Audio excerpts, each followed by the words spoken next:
ছয় জনগোষ্ঠীক জনজাতিৰ মৰ্যাদা দিলে ধ্বংস হ'ব প্ৰকৃত জনজাতি।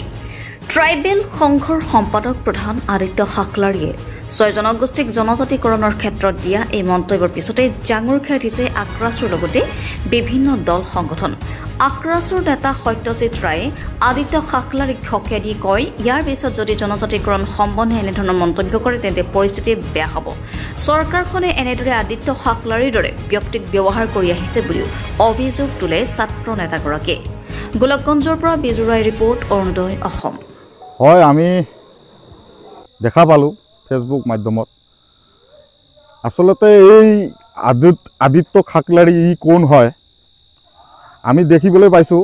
বিগত দিনতো প্ৰতিবাৰে আমাৰ এই ট্ৰাইবেল সংঘই আমাৰ এই ছয় জনগোষ্ঠীৰ জনজাতিকৰণৰ বিপক্ষে প্ৰতিবাৰে মাত মাতি থাকে। এইটো আমি লাষ্টবাৰৰ কাৰণে এই আদিত্য শাকলাৰীক আমি সকীয়াই দিছোঁ।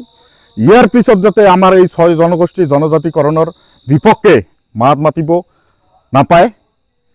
আৰু কথা হ'ল, আমি কাৰো বাপেকৰ সম্পত্তি আমি চোৱা নাই। আমাৰ যিখন আমাৰ কামাতাপুৰ হয়, এইখন আমাৰ যিখন আমাৰ প্ৰাপ্য সেইখিনি আমি বিচাৰি আছোঁ। কাৰো সেইখন বাপেকৰ সম্পত্তি আমি বিচৰা নাই, কথাটো এইখিনিয়ে। আৰু আমাৰ ইয়াত এটা সন্দেহ হয় যে এই চৰকাৰৰ ফালৰ পৰা কিবা এটা গেম খেলি থাকে নেকি।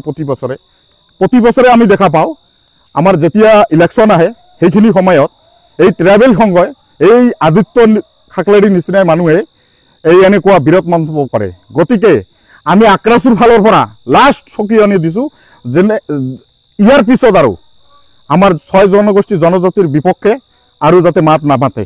একদম লাষ্ট স্পষ্ট কৰি দিছোঁ, লাষ্ট ৱাৰ্ণিং দি দিছোঁ একদম।